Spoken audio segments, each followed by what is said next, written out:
Lorsque le médecin m'a annoncé que mes poumons étaient rongés par une fibrose pulmonaire idiopathique et qu'il ne me restait que 8 mois à vivre, j'ai compris que je ne pouvais pas emporter avec moi le poids de cette histoire. Raconter peut-être ma dernière chance de liberté avant de rejoindre mon grand-père au paradis et mon père en enfer, celui qu'il s'était lui-même construit. Bonjour mes chers amis. Je m'appelle Lucille Marie Dubois, mais tout le monde ici à Montlon me connaît sous le nom de Mamie Lu de la Place. J'ai 82 ans derrière moi. Chaque ride de ce visage raconte une histoire différente. Certaines sont pleines de joie, d'autres de douleur. Aujourd'hui, je vais partager avec vous l'histoire qui a le plus marqué ma vie. Quelque chose que je n'ai jamais raconté entièrement, même à mes enfants. Mais avant de continuer, j'aimerais vous demander un instant d'attention. Si cette vieille dame a déjà touché votre cœur d'une manière ou d'une autre, laissez un « Amen » dans les commentaires. Chaque message de votre part fortifie mon esprit dans cette marche finale que Dieu a tracée. Et dites-moi de quelle ville vous me regardez. J'imagine comment Internet parvient à porter ma voix jusque dans des lieux que je n'ai jamais pu visiter. Si vous pouvez cliquer sur ce petit bouton « J'aime », ma petite fille m'a dit que c'était important pour la chaîne Mémoire de grand-mère. Maintenant, passons à l'histoire. Je suis née en 1943, dans une petite maison simple au sol de terre battue, aux abords de l'Allée. À cette époque, notre ville n'était qu'un petit point sur la carte, où tout le monde connaissait tout le monde, où les ragots couraient plus vite que l'eau de la rivière, et où les secrets de famille étaient enterrés plus profondément que les racines des noyers. Ma mère, Marguerite, était une belle femme à la peau claire et aux longs cheveux qui descendaient jusqu'à sa taille. Elle travaillait comme couturière, toujours penchée sur sa Singer noire qui grinçait jour et nuit, confectionnant des robes pour les jeunes filles et des chemises pour les hommes. Elle souriait peu et parlait encore moins. Aujourd'hui, je comprends que son silence n'était pas une question de tempérament, c'était de la peur. Mon père, Henri, travaillait à la seule scierie de la ville. C'était un homme grand, aux mains lourdes et puissantes, respecté dans la rue et craint à la maison. On disait de lui qu'il avait un caractère fort, mais aujourd'hui, je sais lui donner le vrai nom, c'était un homme cruel. De ceux qui apportent le miel dans la bouche en public et le poison dans les poings dès que la porte de la maison se ferme. Et puis il y avait mon grand-père Joachim, le père de ma mère. Ah, mon grand-père! Quand je ferme les yeux, je sens encore l'odeur de tabac qui imprégnait ses vêtements. Je revois ses yeux bleus, limpides comme un ciel de juillet. Et j'entends encore ce rire qui ressemblait à de la musique. Il vivait avec nous depuis que ma grand-mère était décédée, occupant la petite chambre du fond qui donnait sur la cour. Retraité de la maçonnerie, ses mains n'avaient pourtant jamais cessé de créer. Il fabriquait de petits bancs en bois, des poupées de chiffon, des jouets qui ont coloré mon enfance, celles que mon père s'obstinait à vouloir effacer. Mon grand-père était celui qui m'élevait vraiment. Même sous le même toit, c'était lui qui m'attendait au retour de l'école. C'était lui qui m'apprenait les lettres quand l'instituteur disait que j'étais trop lente. C'était lui qui embrassait mes genoux écorchés en murmurant que la douleur d'enfant passe plus vite que la rosée au soleil du matin. Petite Lucille, disait-il toujours, il y a des gens qui naissent avec le soleil dans la poitrine et d'autres avec la tempête. Ton père est né avec la tempête, ce n'est pas sa faute, mais ne laisse pas sa pluie mouiller ta joie. Mon père m'humiliait pour n'importe quelle raison. Si j'avais de mauvaises notes, c'était parce que j'étais bête comme un âne. Si je renversais un verre, c'était parce que j'étais plus maladroite qu'un canard sur la terre sèche. Si je tardais à accomplir une tâche, j'étais paresseuse comme la bonne à rien de ma mère. Rien de ce que je faisais n'était correct. Rien en moi ne méritait un compliment, un encouragement ou un vrai regard paternel. Les punitions étaient fréquentes et cruelles. Je me souviens d'avoir été agenouillée sur du maïs pendant des heures parce que j'avais répondu sans le vouloir. Je suis restée enfermée dans la chambre obscure sans dîner parce que j'avais ri pendant le repas. J'ai reçu des coups de pantoufle sur les mains jusqu'à ce qu'elles rougissent pour avoir pris 5 minutes de trop sur le chemin de l'école. Ma mère assistait à tout, le regard baissé, les mains légèrement tremblantes comme des feuilles de printemps. Elle n'intervenait jamais directement. Elle n'en avait pas la force. Mais la nuit, quand mon père dormait déjà, elle venait discrètement jusqu'à mon lit, appliquait un peu de graisse aux herbes sur mes blessures et chantait doucement des berceuses. Même enfant, je n'étais plus vraiment celle qui écoutait. Pourtant, c'était mon grand-père qui me défendait réellement. Même âgé, face à un homme plus jeune, il osait se dresser. « Henri, disait-il d'une voix ferme quand mon père levait la main sur moi, si tu touches encore à la petite, tu auras affaire à moi. » Et pour une raison que je n'ai jamais complètement comprise, mon père reculait. Peut-être était-ce par respect pour les aînés, peut-être parce qu'au fond il savait que mon grand-père avait raison. Ou peut-être, plus tard, Ai-je compris que c'était parce qu'il dépendait de la pension de retraite de mon grand-père qui complétait les dépenses de la maison. Les jours où mon père travaillait de nuit à la scierie étaient des jours de fête silencieuse. Mon grand-père prenait sa vieille guitare, jouait des airs folkloriques, m'apprenait à danser et racontait des histoires de fantômes qui me faisaient plus rire que peur. Ma mère se transformait, semblait une autre femme. Elle souriait, chantait, osait même préparer un petit gâteau à la citrouille, le délice de mon enfance. C'était comme si, en l'absence de mon père, la maison pouvait enfin respirer. C'est mon grand-père qui m'a vraiment appris à lire. Nous nous asseyions sur la véranda arrière, à l'heure où le soleil descendait lentement derrière les toits. Il rapportait de vieux journaux du café, des annonces froissées, n'importe quoi d'écrit, et me faisait lire à voix haute. « Lis lentement, mais lis bien », disait-il. Un mot mal lu, c'est comme un médicament mal pris, ça ne fait pas d'effet. C'est lui aussi qui a nourri mon rêve de bâtir un jour de belles maisons. J'avais une dizaine d'années quand il m'offrit un cahier de dessin et des crayons de couleur, achetés au marché avec le peu qu'il économisait de sa retraite. « Dessine les maisons que tu veux faire quand tu seras grande », m'encourageait-il. Alors je traçais des maisons immenses aux fenêtres rondes, des cabanes dans les arbres, des demeures entourées de jardins pleins de fleurs éclatantes. Mon père déchirait souvent ses dessins, en disant que je remplissais ma tête de bêtises. Pour lui, une fille pauvre n'avait pas d'avenir au-delà du mariage et des enfants. Mais mon grand-père, en cachette, me donnait toujours un autre cahier. « Continue à dessiner, petite Lucille », murmurait-il. Celui qui dessine l'avenir a plus de chances de le construire. La vie continua ainsi pendant des années, dans ce fragile équilibre entre la terreur imposée par mon père et l'amour que mon grand-père et ma mère, chacun à sa manière, essayaient de m'offrir. Je grandissais entre trébuchements et larmes, m'accrochant au moment de paix comme un naufragé s'agrippe à un morceau de bois. À 12 ans, j'ai commencé à mieux comprendre ce qui se passait dans notre maison. Une nuit, je me suis réveillée en entendant des sanglots étouffés venir de la chambre de mes parents. Le lendemain, ma mère est apparue avec l'œil violet, prétextant qu'elle avait heurté le coin de la porte. Ce fut la première fois que je vis mon grand-père pleurer. Il était assis seul dans la cour, les yeux perdus dans le vide. Quand je me suis approchée, il a serré mes mains avec force et m'a dit « Promets-moi, petite Lucille, que tu ne croiras jamais mériter d'être battue par un homme. Promets-moi que tu seras forte là où ta mère est faible. » J'ai promis sans comprendre tout le poids de ces paroles. Mais je les ai gardées en moi comme une graine. Un jour, cette graine germerait et me sauverait. Mon grand-père portait déjà les marques de l'âge. Ses mains, autrefois habiles à fabriquer des jouets parfaits, tremblaient un peu désormais. Ses pas devenaient plus lourds, sa toux plus fréquente. Mais ses yeux, eux, restaient inchangés, d'un bleu profond, étincelant, remplis de cet amour que seuls les êtres vrais savent donner. Mon Dieu, comme il est douloureux de se rappeler. Pourtant je dois raconter.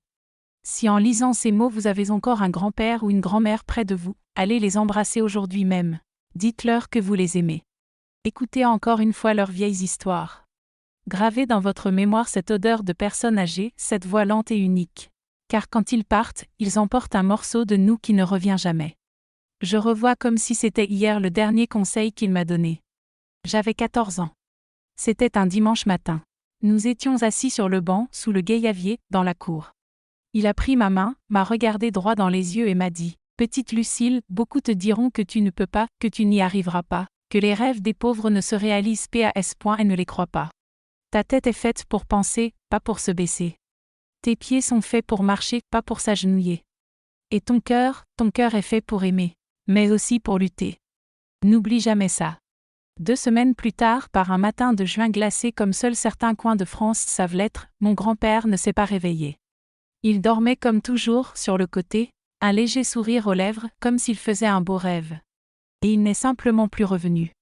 Le médecin a dit que c'était le cœur, arrêté dans la nuit, sans prévenir, sans douleur, sans adieu. Ce fut comme si le soleil s'était brusquement éteint. La maison, déjà peu joyeuse, devint encore plus sombre. Ma mère pleura des jours entiers, des larmes silencieuses qui coulaient pendant qu'elle cousait, lavait le linge, préparait les repas. Et mon père, lui, devint étrange. Il ne montra aucune tristesse pour la mort de son beau-père, mais ses yeux prirent un éclat nouveau. Un éclat que je comprendrai plus tard comme le pire des méchancetés, celle qui attend son heure pour frapper. L'enterrement fut simple. Peu de monde, quelques fleurs du jardin. Le prêtre récitant ses prières à la hâte car il devait aller ailleurs.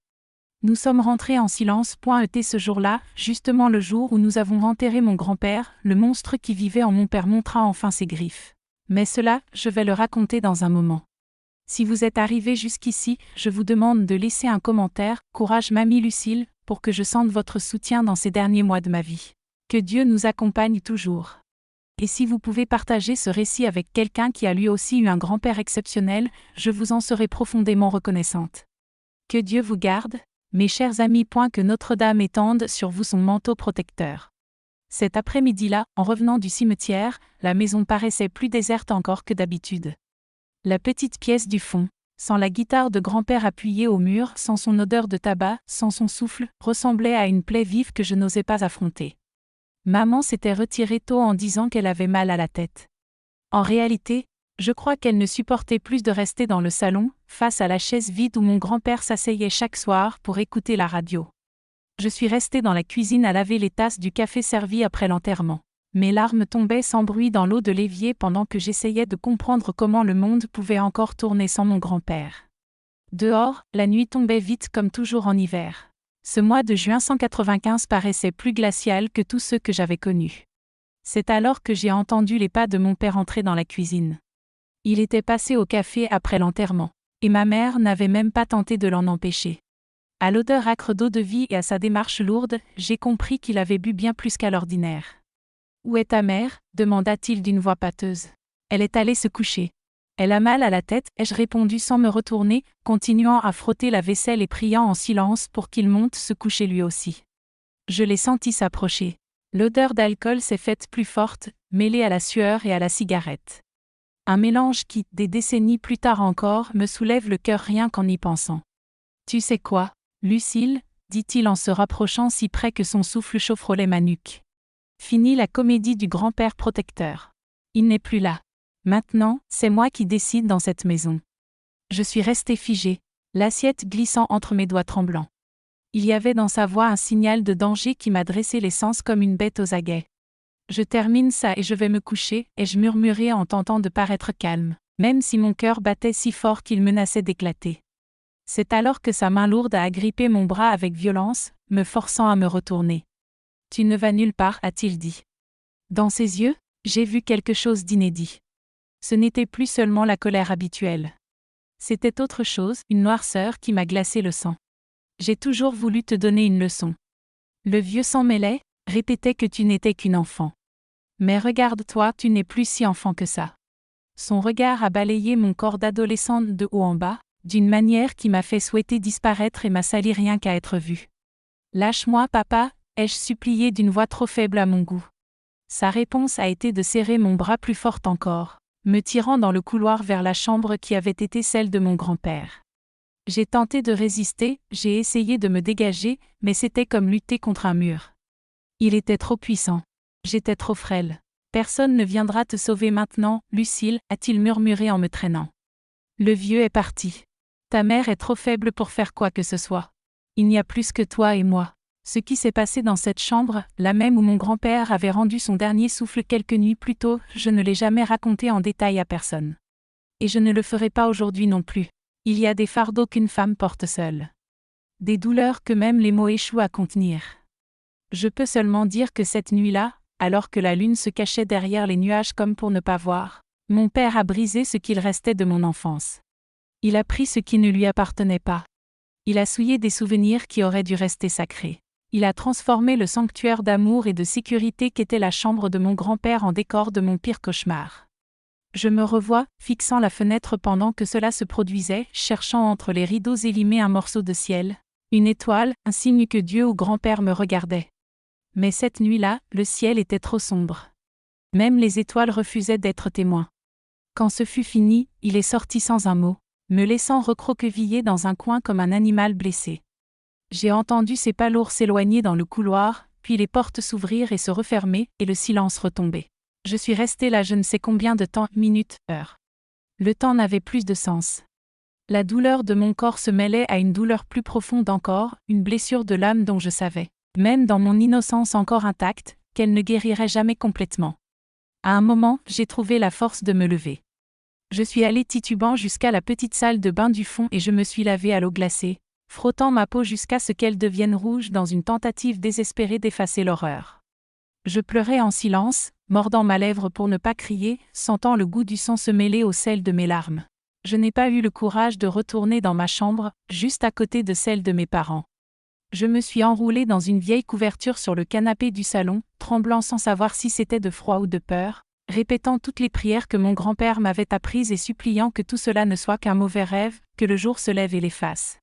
Mais quand l'aube est arrivée, apportant sa lumière glaciale d'hiver par les fentes de la fenêtre, la réalité était toujours là, lourde comme du plomb sur mes épaules d'enfant. Ce n'était pas un cauchemar. C'était arrivé. Et quelque chose en moi me disait que cela se reproduirait si je ne faisais rien. Ma mère a été la première à se lever, comme toujours. En me voyant recroquevillée sur le canapé, elle s'est figée un instant, son front se plissant d'inquiétude. « Lucille, pourquoi dors-tu ici? Tu t'es sentie mal cette nuit ?» Je l'ai regardée, cherchant au plus profond de moi le courage de parler, de dénoncer, de demander de l'aide. « Maman, » ai-je commencé, la voix tremblante. « Hier soir, papa. » Les mots refusaient de sortir. Comment expliquer l'inexplicable? Comment mettre en phrase quelque chose d'aussi monstrueux? Je n'ai pas eu besoin d'aller plus loin. J'ai vu sur son visage un éclair de compréhension, suivi d'une expression que je n'oublierai jamais, un mélange d'horreur, de honte et de reconnaissance. Comme si elle savait exactement de quoi je parlais. Non pas parce qu'elle l'imaginait, mais parce qu'elle aussi l'avait vécu. Dans la chambre de grand-père, ai-je fini par dire, les larmes coulant librement sur mes joues. Il m'a fait mal, maman. Il m'a fait mal d'une façon. Le panier de linge qu'elle portait glissa de ses mains et tomba lourdement au sol. Pendant un court instant, un instant précieux, j'ai vu dans ses yeux une flamme que je ne connaissais pas. De la colère. Une colère profonde, brute, presque animale, celle qui naît dans le ventre d'une mère quand son enfant est en danger. Elle s'est agenouillée devant moi, a pris mon visage entre ses mains, et m'a parlé avec une intensité qui m'a bouleversée. « Écoute-moi, Lucille, ce n'est pas ta faute. Rien de tout cela n'est ta faute. » Pour la première fois, j'ai vu ma mère telle qu'elle était vraiment. Pas la silhouette fragile et soumise que je croyais connaître, mais une femme marquée de cicatrices invisibles, brisée et recollée tant de fois qu'elle ne se reconnaissait plus. Une femme qui, malgré tout, tentait encore de protéger ses enfants comme elle le pouvait. Dans ce court instant de lien, j'ai senti qu'il y avait peut-être une échappée possible, une chance infime de fuir cet enfer ensemble. Mais le moment s'est brisé avec le grincement de la porte qui s'ouvrait. Mon père est apparu dans le couloir, encore en pyjama, les cheveux en bataille, les yeux rougis par la gueule de bois. « C'est quoi ce cirque ?» a-t-il grogné en voyant les vêtements éparpillés au sol. Ma mère s'est relevée d'un bond. Le courage qui venait d'éclore s'est dissipé aussitôt. Ses épaules se sont affaissées, son dos s'est courbé sous le poids invisible de la peur. « Rien. » Henri, a-t-elle bredouillé en ramassant le linge. Lucille ne se sentait pas bien. Elle a dormi sur le canapé. On va ranger tout ça. Il a posé sur elle, puis sur moi, un regard qui disait qu'il savait. Qu'il savait que j'avais parlé, ou au moins essayé. Et ce qui m'a glacée, c'est qu'il s'en moquait. Il y avait dans ses yeux un défi tranquille, la certitude d'être intouchable. « C'est mieux comme ça », a-t-il lâché en allant vers la cuisine. Puis, d'un ton sec, « Et toi, Lucille, arrête tes manières et prépare-toi pour l'école. Il manquerait plus qu'en plus d'être idiote tu deviennes fainéante. » Comment faire semblant? Comment m'asseoir à un pupitre, réciter des fractions et des conjugaisons quand mon monde venait de s'effondrer? Pourtant j'y suis allée. J'ai enfilé mon uniforme, peigné mes cheveux, pris mes cahiers comme un automate, le corps séparé de l'esprit. Avant de sortir, j'ai embrassé ma mère sur la joue, geste mécanique de chaque matin. Mais cette fois nos regards se sont accrochés un peu plus longtemps. Une seconde de douleur partagée.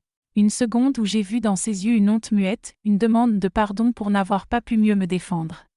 Ce jour-là, à l'école, je me suis assise tout au fond et je n'ai pas prononcé un mot. L'institutrice a répété mon nom plusieurs fois, inquiète de mon silence, mais les sons n'arrivaient jusqu'à moi qu'étouffés, déformés. J'avais l'impression d'être sous l'eau, de regarder le monde depuis une vitre opaque. À la récréation, Marianne, la seule qui ressemblait un peu à une amie, est venue vers moi. Elle m'a demandé si j'étais triste pour mon grand-père. J'ai hoché la tête. Je lui étais reconnaissante pour cette excuse toute prête, il était plus simple de laisser croire que mon état venait du deuil. La vérité était trop lourde, trop honteuse pour être dite. Je suis rentrée en traînant des pieds, souhaitant que le chemin ne finisse jamais. La maison qui avait été mon refuge quand grand-père était encore là était devenue une prison, chaque coin une menace, chaque ombre un danger. Je ne savais pas encore que le pire était à venir. En franchissant la porte, j'ai trouvé ma mère dans la cuisine. Son visage portait la marque d'une gifle récente, ses yeux gonflés trahissaient des heures de larmes. Mon père, lui, m'attendait assis à table. « Alors, tu inventes des histoires » a-t-il lancé d'une voix dangereusement calme. « Tu racontes des mensonges sur ton propre père ?» J'ai compris tout de suite. Il l'avait confrontée, avait tiré d'elle ce que nous avions dit le matin même, et maintenant il m'accusait. Ce ne sont pas des mensonges, ai-je réussi à articuler, cherchant au fond de moi un reste de courage. Peut-être la voix de mon grand-père dans ma mémoire. Peut-être juste l'instinct de survie. Vous savez ce que vous avez fait.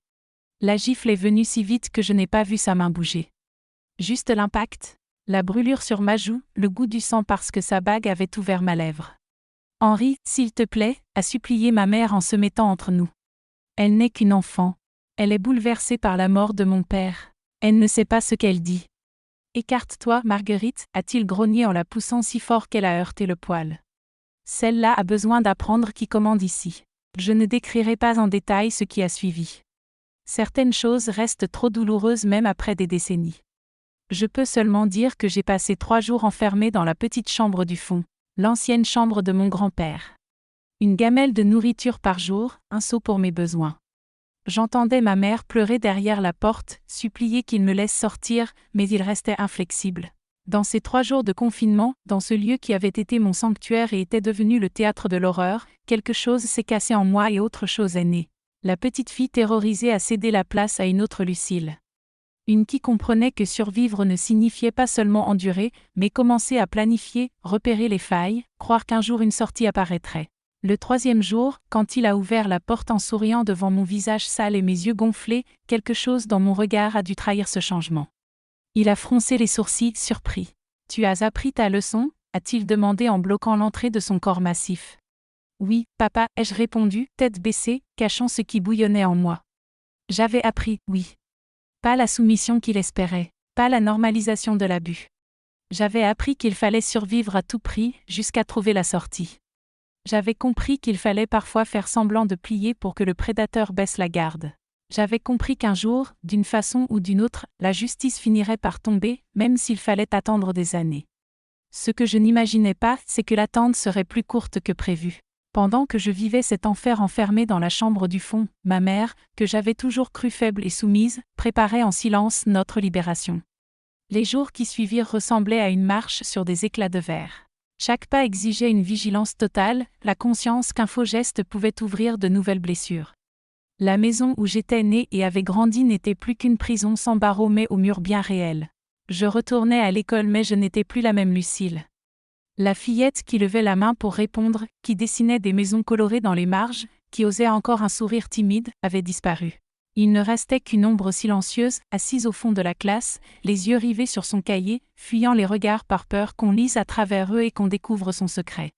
Madame Hélène, l'institutrice, vit le changement. Un après-midi, elle me retint après la classe, ses yeux doux derrière ses lunettes rondes chargées d'inquiétude. « Lucille, qu'est-ce qui se passe ? Tes notes baissent, tu ne participes plus. Je sais que tu as perdu ton grand-père, mais on dirait qu'il y a autre chose. » Un instant, j'ai eu envie de tout dire, de laisser couler la vérité hors de moi.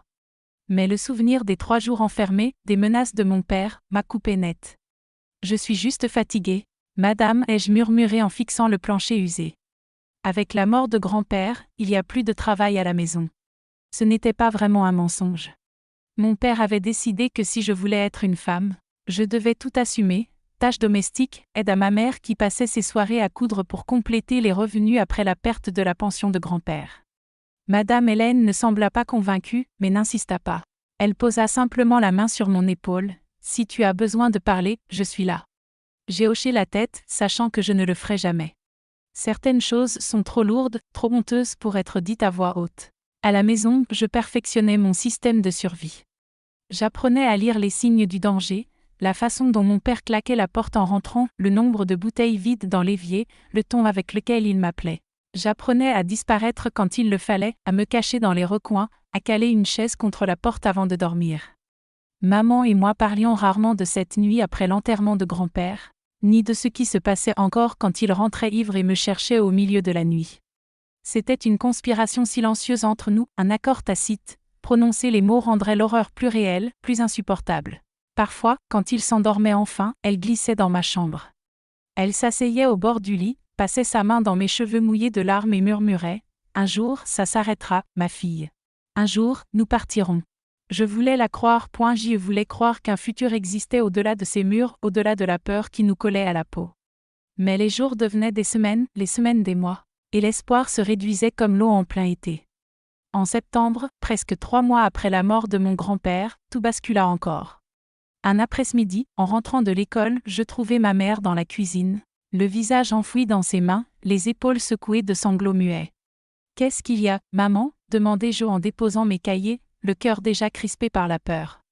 Elle releva la tête. Son œil gauche était gonflé au point de se fermer, un filet de sang séché au coin de ses lèvres. « Ton père a découvert », sa voix se brisait. Il a découvert que je mettais de côté un peu d'argent chaque mois, de mes travaux de couture. Je le cachais derrière l'armoire. Mon cœur sombra.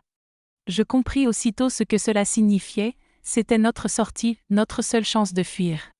Il m'a frappé. Il a pris tout l'argent et il est parti au café, continua-t-elle en essuyant ses larmes du revers de sa manche. Il a dit que si je recommençais, ce serait pire.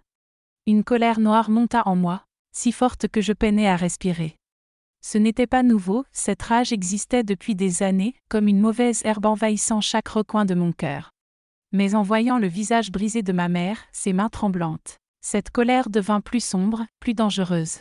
« Partons, maman », lançai-je en lui saisissant les mains. « Aujourd'hui même. On n'a pas besoin d'argent. On peut marcher jusqu'à la ville, demander de l'aide, travailler n'importe où. » Elle secoua la tête, les yeux pleins de tristesse. « Ce n'est pas si simple, ma fille. Où irions-nous ?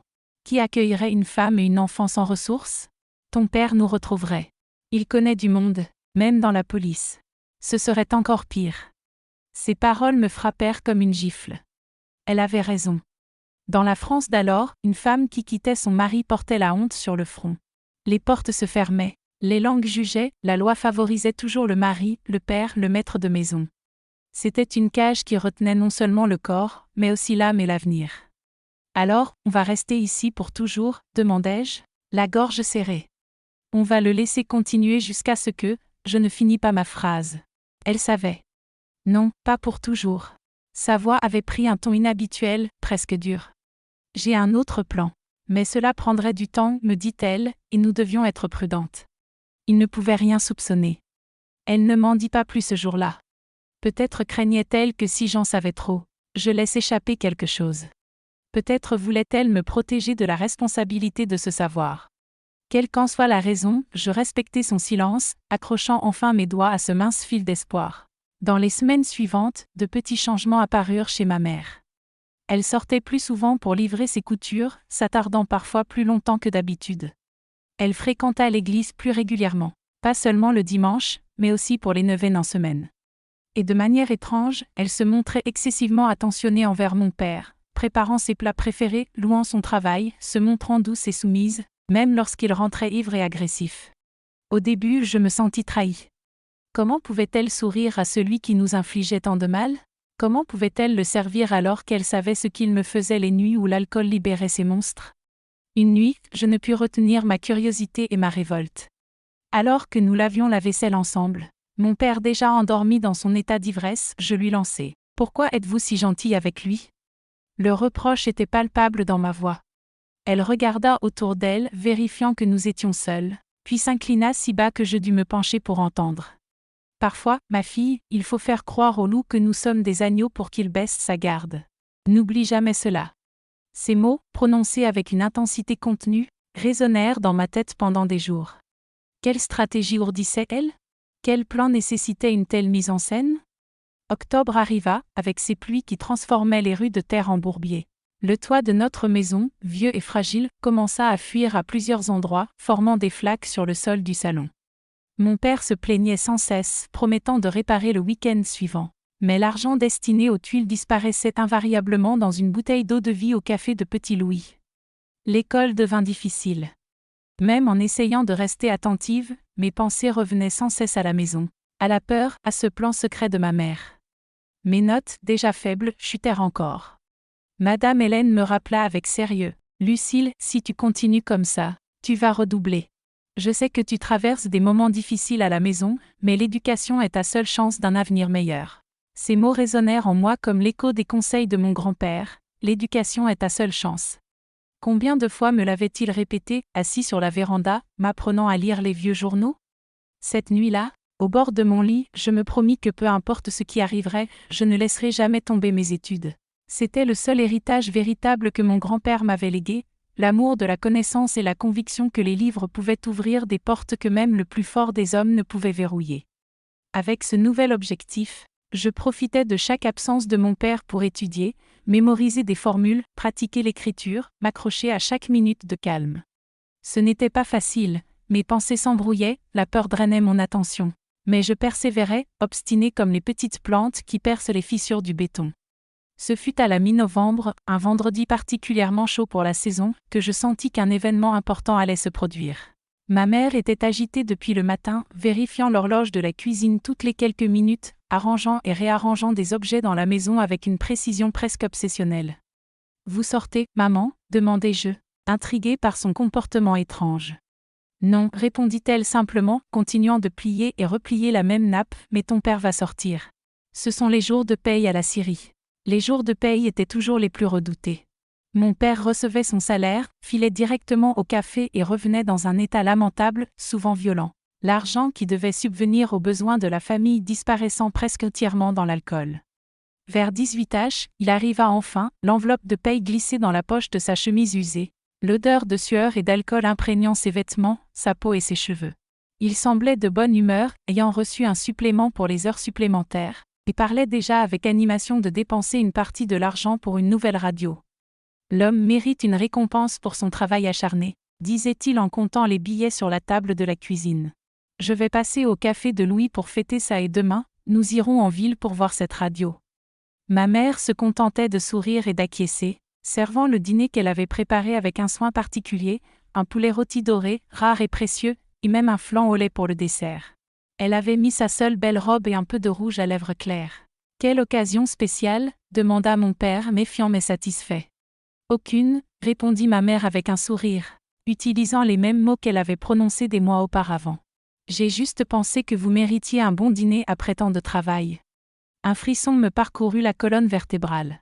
Il y avait quelque chose dans ses yeux, quelque chose de calculé et de déterminé, qui contrastait avec sa douceur habituelle. Lorsque mon père quitta la maison pour le café, emportant presque tout l'argent et ne laissant que le strict nécessaire pour la semaine, ma mère m'appela près d'elle. « Lucille, dit-elle en tenant mes mains, je veux que tu ailles dormir chez Mme Hélène ce soir. »« Madame Hélène ? L'institutrice ? Pourquoi ? demandai-je, confuse. J'ai tout arrangé avec elle.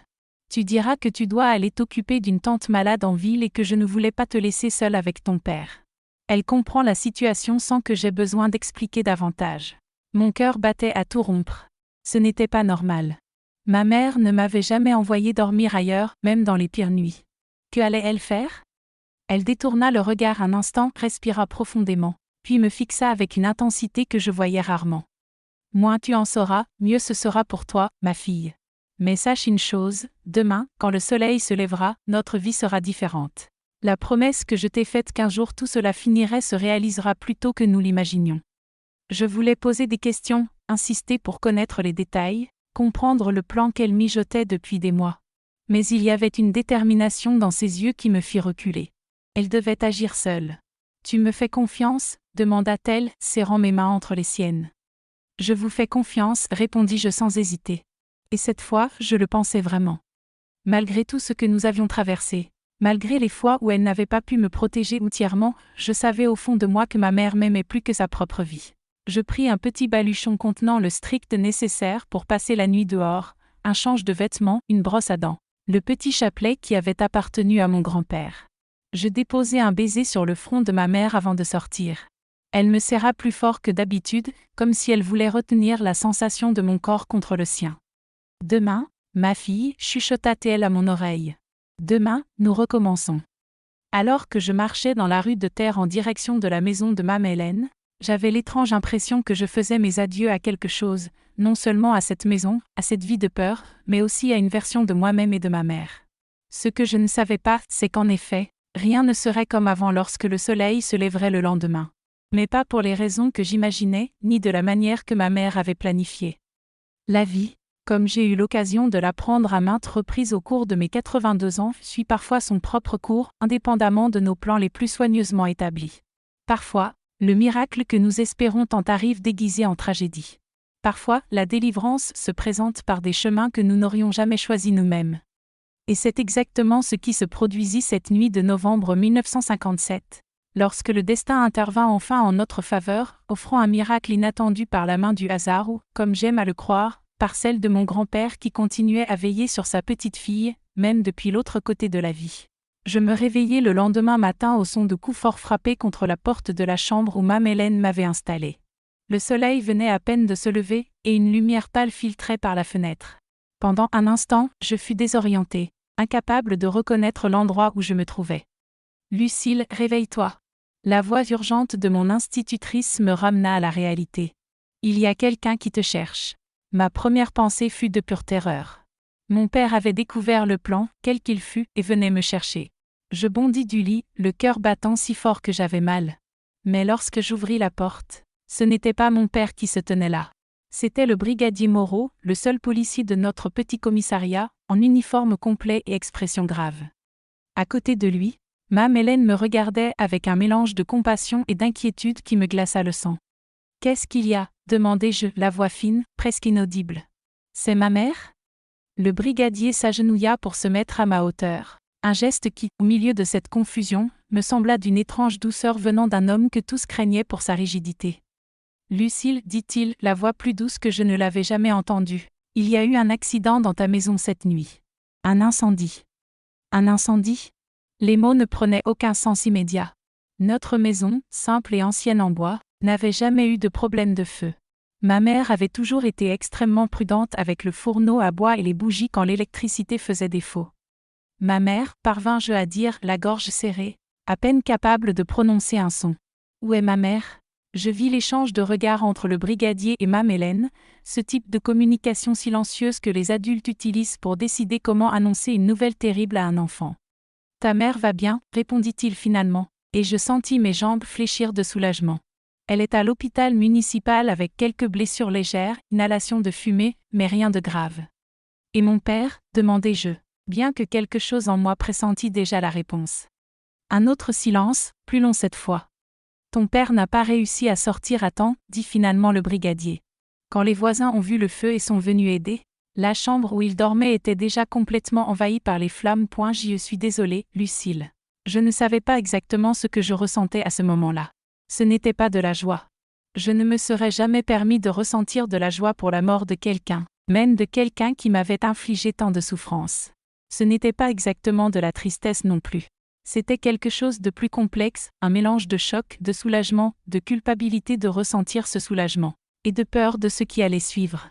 « Je veux voir ma mère », fut tout ce que je parvins à dire. « Bien sûr, » répondit Mame Hélène en passant le bras autour de mes épaules. « Je vais t'emmener tout de suite. » Le trajet jusqu'à l'hôpital municipal dans la Citroën du brigadier Moreau se déroula comme dans un rêve nébuleux.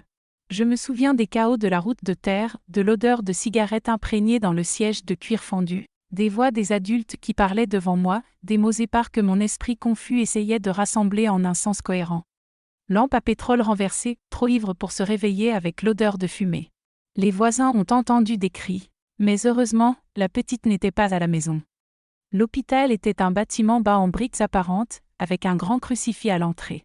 À l'intérieur, ça sentait le désinfectant et quelque chose de plus subtil, que je n'identifiais que plus tard comme l'odeur de la souffrance humaine. Nous trouvâmes ma mère dans une petite chambre qu'elle partageait avec 2 autres patientes.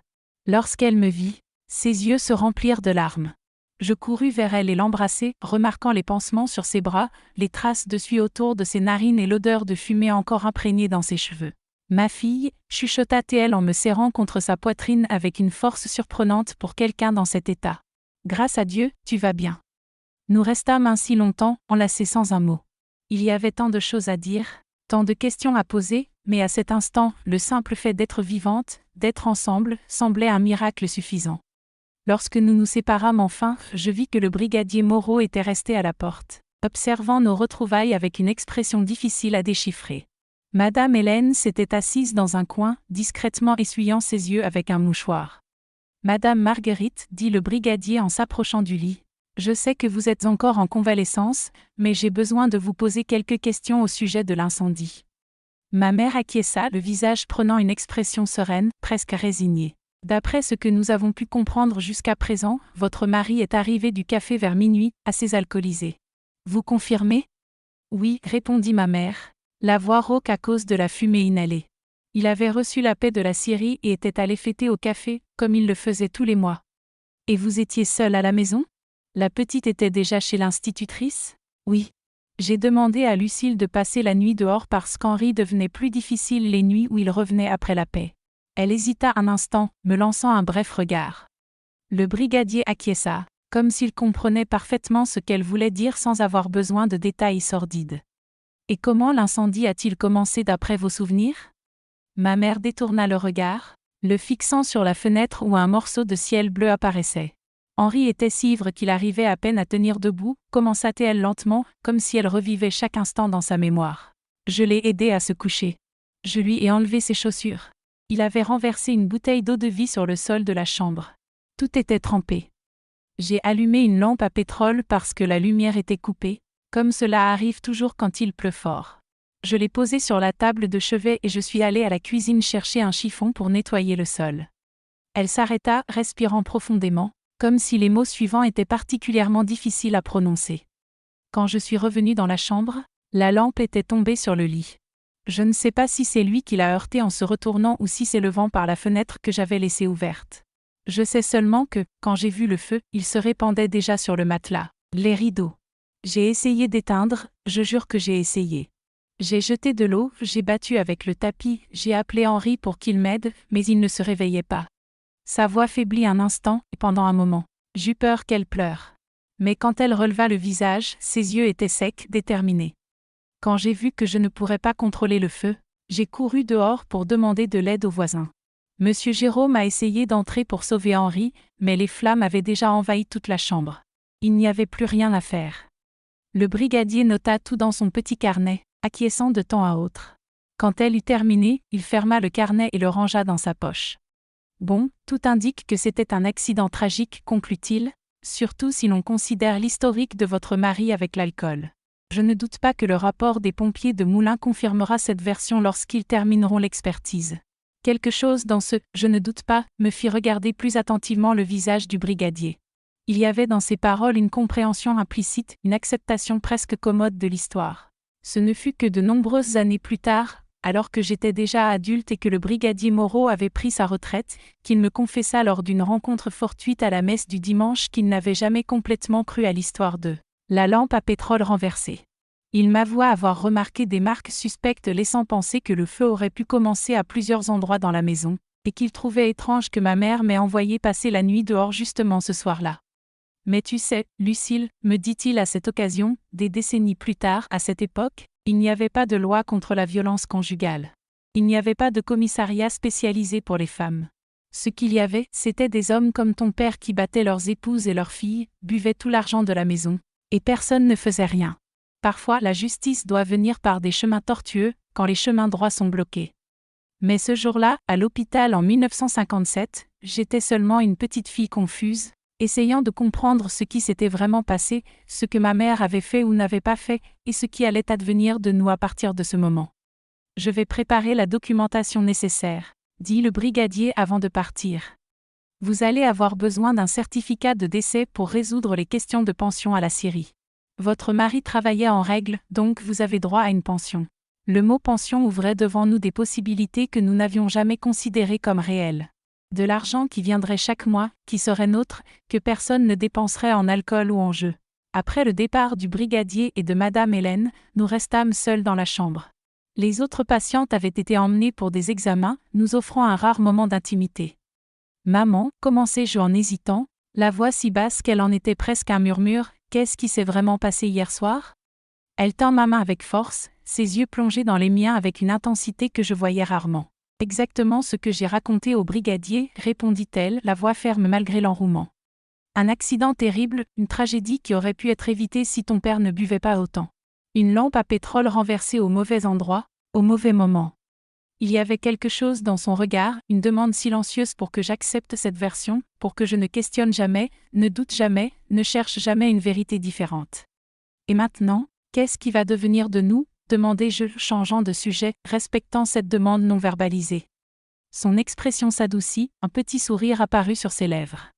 Maintenant, ma fille, nous allons vraiment vivre pour la première fois. La maison a disparu, mais nous allons en construire une autre avec l'argent de l'assurance que ton père avait à la Syrie et avec la pension. Une petite maison, mais nôtre. Tu vas continuer tes études, tu vas te diplômer, tu vas devenir quelqu'un dans la vie, comme ton grand-père l'a toujours voulu. Et toi, maman ? Je vais continuer à coudre, mais maintenant je pourrai demander le juste prix, pas seulement ce que ton père permettait. Je pourrai économiser de l'argent sans peur. Je pourrai dormir sans terreur, me réveiller sans nouveaux hématomes. Je pourrai respirer, Lucille. Après tant d'années, je vais enfin pouvoir respirer. Dans ce lit d'hôpital, blessée, couverte de suie, la voix rauque par la fumée inhalée, ma mère ne m'avait jamais semblé si forte, si belle, si vivante. 3 jours plus tard, elle reçut son autorisation de sortie. Comme notre maison avait été complètement détruite par le feu, Madame Hélène nous accueillit temporairement. La nouvelle de la mort tragique de mon père circula rapidement dans la petite ville. Les réactions furent variées. Certaines personnes manifestèrent un chagrin sincère, d'autres ne cachaient à peine leur soulagement. Beaucoup feignirent la surprise devant un dénouement qu'au fond tous attendaient pour un homme qui vivait comme il vivait. L'enterrement fut bref. Peu de personnes y assistèrent, quelques collègues de la Syrie, le propriétaire du café où il dépensait son salaire, 2 ou 3 parents éloignés que nous ne voyions pas depuis des années. Ma mère, vêtue de noir, resta silencieuse pendant toute la cérémonie, le visage couvert d'un voile fin qui masquait toute émotion qu'elle pouvait ou ne pouvait pas ressentir. Je ne versai pas de larmes, pas même une. À ce moment-là, regardant le cercueil simple descendre en terre dans le petit cimetière de la ville, je ne ressentais ni haine ni amour, seulement un vide étrange, comme si une page avait été définitivement tournée, un chapitre sombre, fermé pour toujours. Ce qu'aucun de nous ne savait à ce moment-là, c'est que pendant qu'un chapitre se fermait, un autre, plus lumineux, plus plein d'espoir, ne faisait que commencer. Un chapitre qui me mènerait par des chemins que même dans mes rêves les plus audacieux je n'aurais pu imaginer. Ce nouveau chapitre commença véritablement quelques jours après l'enterrement, quand l'avocat de la Syrie nous appela pour traiter des affaires légales. Ce fut là que nous découvrîmes quelque chose de surprenant. Mon père, malgré tous ses défauts, avait maintenu à jour l'assurance vie offerte par l'entreprise. Une assurance qui, ajoutée à l'indemnisation pour accident et à la pension mensuelle à laquelle nous avions droit, nous donnait non seulement une stabilité immédiate, mais aussi la possibilité concrète d'un nouveau départ digne. Il semble que même dans ses pires actes, Dieu trouve un moyen de transformer en bénédiction, commenta ma mère quand nous sortîmes du bureau de l'avocat. Un chèque substantiel dans les mains et la promesse d'un paiement mensuel qui nous permettrait de vivre sans luxe mais avec dignité. Ce même jour, pendant que nous marchions dans la rue principale de la ville, nous passâmes devant une petite maison avec un panneau à vendre. C'était une construction simple en maçonnerie, avec un petit jardin où poussait un prunier. Ma mère s'arrêta, regarda longuement, puis fit quelque chose qu'elle n'avait pas fait depuis des années, elle sourit, un vrai sourire, complet, qui arrivait jusqu'aux yeux. « Qu'est-ce que tu en penses, Lucille ? Ça pourrait être notre nouveau foyer. » Une semaine plus tard, la maison était nôtre. Petite, simple, mais nôtre. Le premier lieu que nous pouvions appeler vraiment foyer, sans peur, sans violence, sans le poids constant de l'oppression. Et ce fut dans cette petite maison, sous ce prunier qui témoigna de tant d'après-midi d'études, de tant de rêves partagés, de tant de rires enfin libres, que ma mère et moi commençâmes à reconstruire non seulement nos vies, mais nos âmes. Ce fut là que j'appris que parfois, les miracles n'arrivent pas avec un fracas de trompette ou des chœurs d'anges. Parfois, ils arrivent silencieux, déguisés, en tragédie, en accident, en coïncidence. Ils surgissent parfois d'une simple lampe à pétrole, tombée au sol par une nuit de vent, exactement au moment où notre besoin se fait le plus pressant. Et c'est dans cette maison modeste mais baignée de lumière que ma mère m'enseigna la leçon la plus précieuse de ma vie, celle que la justice, lorsqu'elle ne passe pas par les hommes, peut se manifester par ceux qui ont le plus souffert, même si cela implique de porter éternellement un secret que personne ne pourra jamais entièrement découvrir. Car certains secrets, mes chers amis qui m'écoutez, ne sont pas faits pour être racontés. Ils doivent rester enfouis dans le silence du cœur, emportés dans la tombe comme ultime geste de protection envers ceux que l'on aime. Et aujourd'hui, à 82 ans, Dans ma dernière année de vie selon les médecins, avec quelques mois devant moi, j'ai choisi de livrer enfin cette histoire. Ce n'est pas pour juger les actions de cette nuit lointaine de novembre. C'est simplement pour montrer que même dans les ténèbres les plus profondes, même quand toutes les portes semblent closes, un miracle discret peut surgir dans l'ombre, attendant le moment précis pour se révéler. On dit que Dieu trace droit sur des lignes courbes. Dans ma vie, ces lignes furent si sinueuses qu'elles ont failli se briser. Pourtant, l'écriture divine persista, guidant mes pas vers un destin que je n'aurais jamais imaginé pour une petite fille pauvre du centre de la France. Le printemps de 1958 apporta plus que des fleurs à notre nouvelle existence. Il apporta des possibilités. Avec l'argent de l'assurance et la pension, ma mère parvint à installer un petit atelier de couture dans le salon de notre maison. Rien de grandiose, juste une machine Singer plus performante que l'ancienne, un mannequin en bois, quelques morceaux de tissu de qualité, mais c'était plus précieux que l'argent, c'était la liberté. Couture Marguerite lisait la simple plaque que nous avions posée devant la maison. Bientôt, les femmes de la ville commencèrent à venir, d'abord par curiosité, puis séduites par la qualité de son travail. Ma mère avait des mains capables de transformer le tissu en rêve, des robes de mariée qui faisaient briller les yeux des jeunes filles, des layettes qui éveillaient l'espoir des futures mères, des costumes parfaitement taillés qui redonnaient dignité aux hommes simples lors de grandes occasions. Moi, j'aidais après l'école, apprenant doucement les secrets de l'aiguille et du fil, mais ma mère insistait toujours, « Tu peux m'aider, mais tes études passent avant tout. Ton devoir n'est pas avec le tissu, il est avec les livres. » Et aux livres, je me dévouais avec une passion qui surprenait même mon institutrice. Madame Hélène resta une présence constante dans notre vie. Après les cours, elle m'invitait souvent à prolonger ma visite, me prêtant des ouvrages de sa petite bibliothèque personnelle, corrigeant mes textes avec un soin qui dépassait largement le simple devoir professionnel. C'est elle qui remarqua en premier mon talent pour le dessin, un héritage de mon grand-père que je cultivais en secret, dessinant des maisons imaginaires, des bâtiments impossibles, des villes entières qui n'existaient que dans mon esprit. « Ce n'est pas qu'un passe-temps, Lucille », me dit-elle un jour en observant mes esquisses de manoirs fantastiques sur les marges de mes cahiers. « Tu as un vrai sens de l'espace, des formes. As-tu déjà pensé à l'architecture ? » Architecture. Le mot résonna en moi comme une mélodie. Jusqu'à ce jour, mes rêves étaient flous, sans direction précise. Je savais que je voulais étudier, devenir quelqu'un, comme le disait mon grand-père. Mais je n'avais aucune idée claire du chemin à suivre. « Mais ce n'est pas un cours pour moi, madame », demandai-je, le doute de la pauvreté déjà ancré en moi, même à 15 ans. « C'est un parcours exigeant, oui, admit-elle, mais pas inaccessible. Il existe des bourses, des universités publiques, et tu es assez intelligente, Lucille. »« J'y crois », ajouta-t-elle. Entendre quelqu'un croire en moi, en mes capacités, était une sensation totalement nouvelle, presque bouleversante. Cette même nuit, en rentrant à la maison, je racontai à ma mère cette conversation, ce rêve qui venait de naître. Je m'attendais à de l'hésitation, peut-être même à un rappel doux mais réaliste de nos limites financières. Au lieu de cela, je vis ses yeux s'illuminer d'une détermination familière. « Si c'est ce que tu veux, ma fille, alors c'est ce qui se fera, » dit-elle, ses mains rugueuses serrant les miennes. « Je vais travailler 2 fois plus, économiser chaque centime, mais tu iras à cette université. » Ce qui suivit furent des années de labeur acharné, elle à sa machine à coudre, souvent tard dans la nuit. Moi, plongé dans mes livres, étudiant au-delà des exigences de l'école, je finis le collège en tête de ma classe. Nous fêtâmes cette réussite avec un simple gâteau de maïs, mais avec des cœurs débordants de fierté. Le lycée se trouvait dans la ville voisine, à 1 heure de bus, ce qui augmenta considérablement nos dépenses, mais ma mère ne se plaignit jamais. « C'est un investissement, pas une dépense », répétait-elle chaque fois que je m'inquiétais pour l'argent. C'est dans ce nouvel établissement, plus exigeant, avec des enseignants formés dans les meilleures universités du pays, que mon horizon s'élargit vraiment. Je découvris de nouvelles idées, des auteurs inconnus, des sciences dont j'ignorais l'existence. Mais je rencontrai aussi la première véritable résistance à mes ambitions en architecture. Le professeur de mathématiques éclata de rire lorsque je mentionnai mon rêve pendant un cours de géométrie. « Petite, ici il n'y a pas de femmes architectes.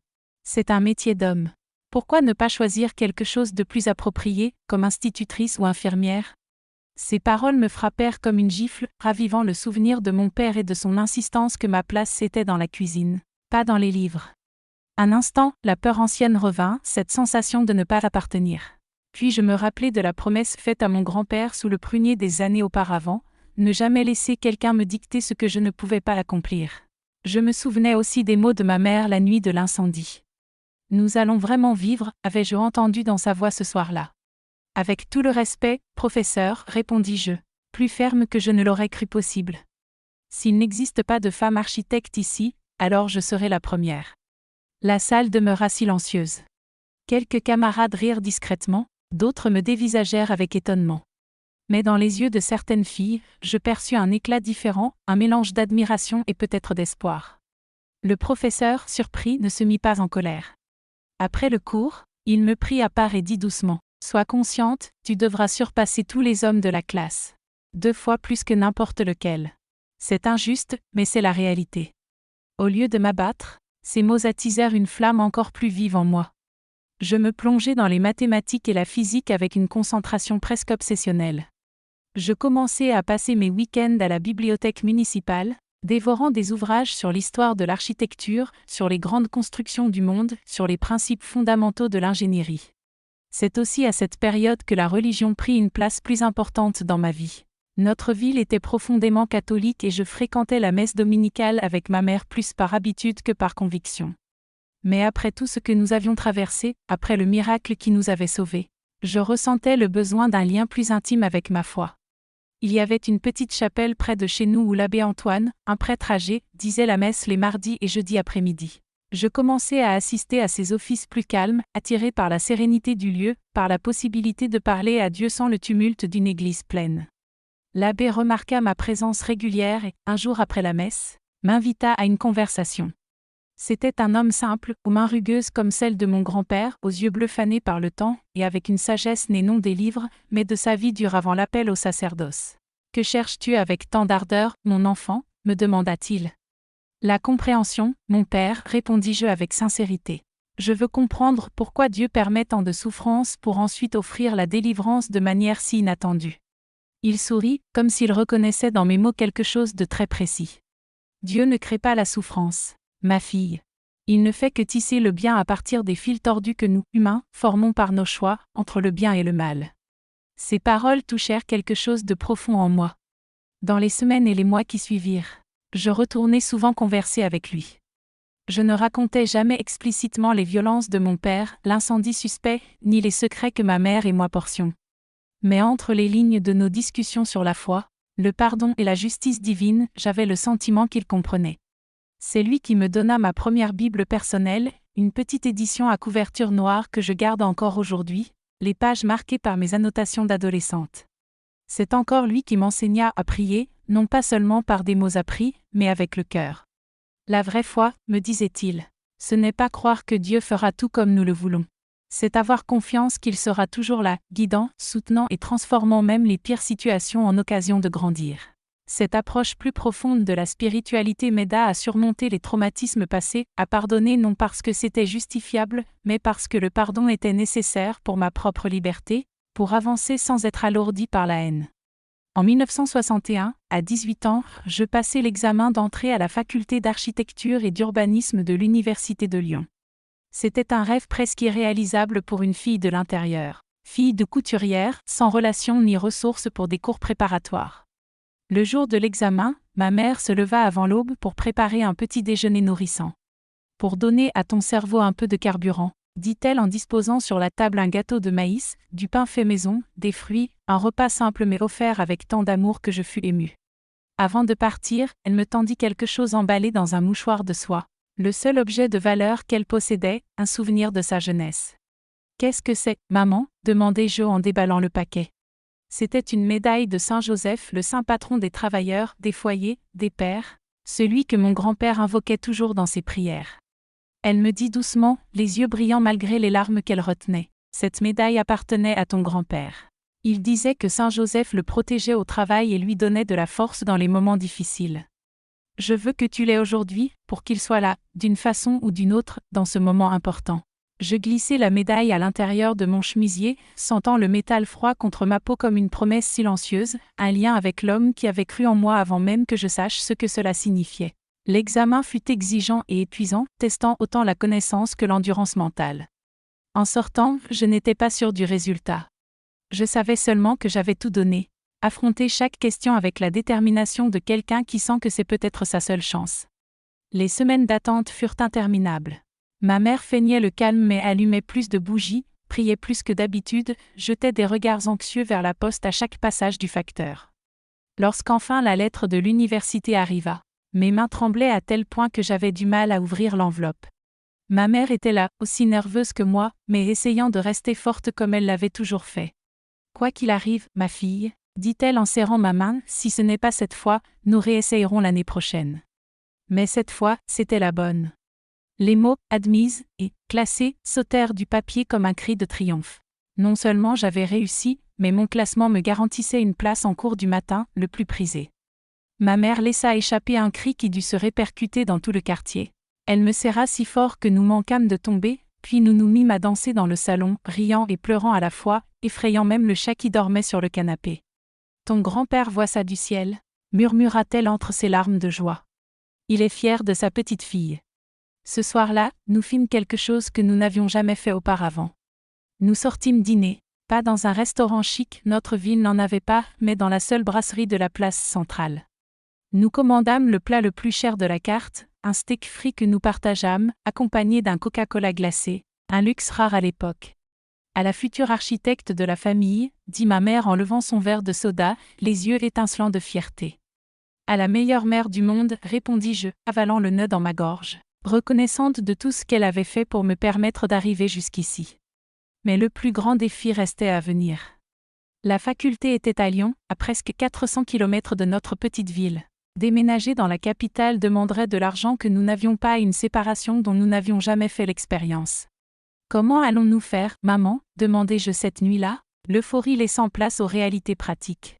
« Nous trouverons un moyen », répondit-elle avec cette certitude tranquille qui m'impressionnait toujours. Nous avons toujours trouvé un moyen, non ? Et nous continuerons à le faire.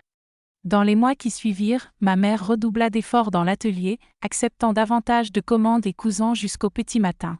Je décrochai un petit emploi à mi-temps dans la seule papeterie de la ville, économisant chaque centime de mon maigre salaire. La communauté, étonnamment, se mobilisa également pour nous aider. Quand la nouvelle de mon admission à Lyon se répandit, nous devenîmes une sorte de célébrité locale. La fille de Marguerite va devenir architecte à Lyon, disaient les gens, mêlant étonnement et fierté, comme si mon succès était une victoire collective pour toute la ville. Même l'abbé Antoine organisa une tombola pour aider à couvrir les dépenses initiales. Le propriétaire de la papeterie où je travaillais m'offrit un lot complet de fournitures scolaires. Madame Hélène, elle, me donna une valise neuve pour mon départ. Même le brigadier Moreau participa, se présentant un jour à la maison avec une enveloppe contenant de quoi payer le premier mois de loyer. Cette solidarité me révéla qu'au milieu des épreuves, des blessures et des pertes, j'étais entourée d'une forme de grâce, une mère hors du commun, de vrais amis et une communauté qui, avec ses moyens simples, reconnaissait la valeur du travail et de l'éducation. En février 1962, je montai dans le train pour Lyon. Dans ma valise, des vêtements modestes, du matériel scolaire, la Bible que l'abbé m'avait donnée, la médaille de Saint-Joseph de mon grand-père. Et dans mon cœur, un mélange d'excitation pour l'avenir et de douleur à l'idée de laisser ma mère derrière moi. « Ce n'est pas un adieu », me dit-elle à la gare en tenant mon visage entre ses mains comme lorsqu'elle me consolait enfant. C'est juste un à bientôt. Je viendrai te voir chaque fois que je le pourrai et tu reviendras pour les vacances. Et quand tu seras diplômé, qui sait, peut-être ouvriras-tu ton cabinet ici. Tu construiras de belles maisons pour notre monde à nous. Les premiers mois à Lyon, je logeais dans une pension modeste du quartier de la Presqu'île, partageant une chambre avec 2 autres étudiantes, l'une en médecine, l'autre en lettres. Le choc fut immense. La grande ville, avec ses bâtiments imposants, son rythme pressé, ses foules anonymes, était un univers à 1000 lieues de la tranquille Montluçon. La faculté, elle aussi, représentait un défi colossal. J'étais l'une des rares femmes du cursus d'architecture et certainement l'une des seules à venir d'un milieu modeste. La plupart de mes camarades venaient de familles aisées, avaient fréquenté les meilleurs collèges, voyagé à l'étranger, vu de leurs yeux les merveilles architecturales que je ne connaissais qu'à travers les livres. Dans les premiers jours, je me sentis si décalée, si inadéquate que l'idée d'abandonner me traversa l'esprit. J'écrivis à ma mère une lettre pleine d'angoisse, lui confessant mes doutes, ma peur de ne pas être à la hauteur. Sa réponse arriva une semaine plus tard. Le papier est aujourd'hui jauni par le temps, mais je le garde précieusement. Ma chère fille, la peur que tu ressens est naturelle. Les grandes choses font toujours un peu peur au début. Je me souviens quand tu as appris à marcher. Tu tombais, tu pleurais, puis tu te relevais et recommençais jusqu'au jour où tu courais dans le jardin sans penser aux chutes d'avant. Cette faculté est ton nouveau défi. En toi existe une force bien plus grande que tu ne l'imagines, forgée par des épreuves que tes camarades aisés n'ont jamais connues. Ils ont peut-être parcouru le monde, mais toi, tu as survécu à l'enfer et tu en es sorti la tête haute. Ça, ma fille, aucun argent ne peut l'acheter. Quant à ta place, rappelle-toi, tu as passé le même examen que, tu t'es assise dans la même salle, tu as répondu aux mêmes questions. Ta place n'a pas été donnée. Elle a été conquise. Maintenant, respire, relève la tête et montre-leur, et surtout montre-toi, de quoi Lucille Marie Dubois est capable. Avec tout mon amour et ma fierté, ta mère. Cette lettre changea quelque chose de profond en moi. Je l'accrochai au mur de ma chambre à la pension et, chaque fois que le doute me saisissait et ce fut souvent je relisais les mots de ma mère, rallumant la flamme de ma détermination. Les années passées à la faculté furent exigeantes, transformatrices et souvent épuisantes. Je travaillais plus que la plupart de mes camarades, dormais moins qu'eux, et profitais de chaque occasion pour apprendre. Les week-ends, quand les autres partaient en sortie, je restais à la bibliothèque, engloutissant des livres non seulement sur l'architecture, mais aussi sur l'art, l'histoire et la philosophie, comblant les lacunes de mon éducation précédente. En 3e année, j'obtins une bourse de recherche scientifique qui soulagea quelque peu notre pression financière. En parallèle, je commençai un stage dans un petit cabinet d'architecture, gagnant une expérience précieuse et un peu d'argent supplémentaire qui me permit de louer une chambre à moi seule, petite mais privée. Ma mère venait me voir tous les 3 mois, apportant toujours un gâteau de maïs fait maison, des vêtements qu'elle confectionnait pour moi et son amour inconditionnel, ma plus grande force. Pendant les vacances, je retournais à Montluçon, aidais dans l'atelier, retrouvais les rares amis restés dans la ville et visitais l'abbé Antoine pour de longues discussions sur la foi et le sens de la vie. Ces années à la faculté furent aussi celles où ma foi se renforça. À Lyon, je rejoignais un groupe de jeunes catholiques dans la paroisse proche de ma pension. Là, je trouvais à la fois un réconfort spirituel et de véritables amitiés, avec des personnes partageant mes valeurs essentielles malgré des parcours de vie très différents du mien. En décembre 1966, à 23 ans, je reçus mon diplôme d'architecture et d'urbanisme de l'Université de Lyon. Le jour de la remise des diplômes, lorsque mon nom fut appelé et que je montai sur scène, je vis ma mère dans la foule, élégante dans une robe bleu marine qu'elle avait cousue pour l'occasion, les yeux embués et les mains applaudissant avec tant d'enthousiasme qu'elle semblait combler l'absence de mon grand-père et de tous ceux qui n'avaient jamais cru en moi. En descendant de scène, diplôme en main, je me dirigeai directement vers elle, ignorant le protocole, mes camarades et les professeurs. Je m'agenouillai devant elle, non par soumission mais par respect, et posai le diplôme entre ses mains. « Il est aussi à vous, dis-je, la voix étranglée par l'émotion. Chaque nuit passée à la machine à coudre, chaque sacrifice que vous avez fait, chaque fois que vous avez choisi mon avenir plutôt que votre confort, tout cela est dans ce papier. » Elle prit le diplôme avec des mains tremblantes, le contempla comme s'il était trop précieux pour être touché, puis me le rendit en murmurant « Non, ma fille, il est à toi de plein droit et par mérite. J'ai seulement fait ce que ferait n'importe quelle mère qui aime. » Mais nous savions toutes les deux que ce n'était pas vrai. Elle avait donné bien plus que n'importe quelle mère, sacrifié et risqué sa vie pour me donner une chance qu'elle n'avait jamais eue. Après la remise des diplômes, plusieurs cabinets de Lyon m'offrirent des postes et des carrières prometteuses, mais mon cœur appartenait à Montluçon, à la petite ville où mon histoire avait commencé, là où reposait mon grand-père et où m'attendait ma mère. Je retournai à Montluçon et ouvris mon propre cabinet d'architecture, le premier de la ville et probablement le premier dirigé par une femme dans toute la région. Au début, les clients étaient rares et méfiants. Une femme architecte, saura-t-elle vraiment construire, entendais-je chuchoter dans les rues. Mais rapidement, mon talent parla plus fort que les préjugés. Mes premiers projets, simples mais fonctionnels et esthétiques, commencèrent à attirer l'attention. Les commandes se multiplièrent et ma réputation se consolida. En quelques années, ma clientèle s'étendit au-delà de Montluçon, touchant toute la région. Ma mère, déjà dans la cinquantaine, continuait de coudre, mais désormais par plaisir plutôt que par nécessité. Nous achetâmes une maison plus spacieuse, avec une pièce dédiée à son atelier et une autre pour mon cabinet. Dans le jardin, nous plantâmes un prunier, en hommage à celui qui avait symbolisé notre nouveau départ après tant de tragédies. C'est là que je rencontrai Jean-Paul, un ingénieur civil venu de Saint-Étienne pour superviser la construction de la nouvelle gare routière. C'était un homme bon, doux et respectueux, si différent de mon père que parfois je me demandais s'ils appartenaient vraiment à la même espèce. Nous nous mariâmes en 1972, dans une cérémonie simple dans l'église où j'avais conversé avec l'abbé Antoine des années auparavant. Lui-même déjà âgé, mais lucide, célébra notre union, bénissant de ses mains tremblantes le début de cette nouvelle étape de ma vie. Jean-Paul accepta de vivre avec nous dans la maison que je partageais avec ma mère, un arrangement peu commun pour l'époque, mais parfaitement harmonieux. Il respectait l'espace de ma mère, valorisait sa sagesse et la considérait comme un pilier essentiel de notre famille. Dans les années suivantes, nous fûmes bénis avec 2 enfants, Marie-Marguerite en hommage à ma mère et Joachim en hommage à mon grand-père. Je les élevais en leur transmettant les valeurs apprises tout au long de mon parcours, l'importance de l'éducation, le pouvoir transformateur de la foi et surtout la valeur inestimable du respect de soi et des autres. Ma carrière s'épanouit. Je concevais des maisons, des écoles, de petits bâtiments commerciaux, toujours avec le souci de créer des espaces qui abritent non seulement les corps, mais nourrissent aussi les âmes. Je me fis connaître pour une architecture respectueuse des traditions locales, mais ponctuée d'innovations subtiles, améliorations discrètes qui changeaient le quotidien des habitants. Ma mère eut la joie de voir tout cela. Elle vécut pour bercer mes enfants sur ses genoux, leur raconter des histoires, les voir grandir forts, confiants, libérés de la peur qui avait marqué ma propre enfance. Elle vécut pour voir sa fille respectée, épanouie et accomplie. Elle vécut pour constater le fruit de ses sacrifices, de son courage et de son amour inconditionnel. Quand elle s'éteignit à 90 ans, ce fut paisiblement, dans son sommeil, comme quelqu'un qui ferme les yeux après un long voyage accompli.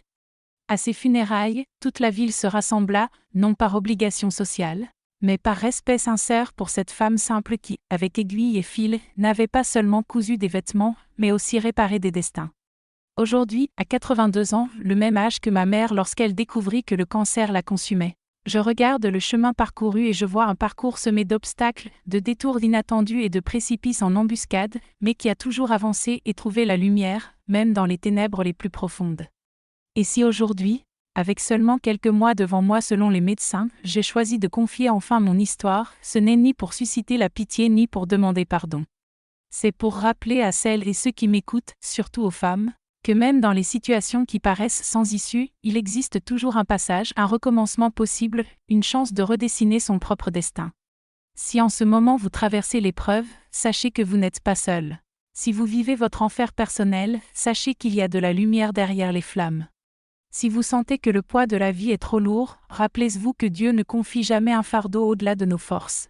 Et lorsque ce poids devient presque insupportable, il envoie discrètement des anges déguisés pour vous aider à le porter. Dans ces derniers mois, je choisis de remercier pour tout, les bénédictions comme les épreuves, les joies comme les douleurs, les personnes que j'ai aimées et même celles qui m'ont blessée. Car chacune d'elles m'a conduite ici et façonnée en la femme que je suis devenue. Avant de terminer, j'aimerais vous demander, si mon histoire a touché votre cœur, laissez un « Amen » en commentaire. Cela me donnera de la force dans ces jours qui clôturent mon voyage. Et si vous pouvez cliquer sur le bouton « J'aime », cela aidera la chaîne Mémoire de grand-mère à rejoindre plus de personnes. N'oubliez pas non plus de vous abonner, ma petite fille y partage d'autres témoignages de femmes comme moi, des récits de douleur, de dépassement et de foi. Que Dieu bénisse chacun et chacune d'entre vous, mes chers amis. Que la paix qui emplit mon cœur, même face à la certitude de la fin proche, trouve aussi un abri dans le vôtre. Et souvenez-vous toujours, parfois les miracles les plus extraordinaires naissent d'un simple acte de courage.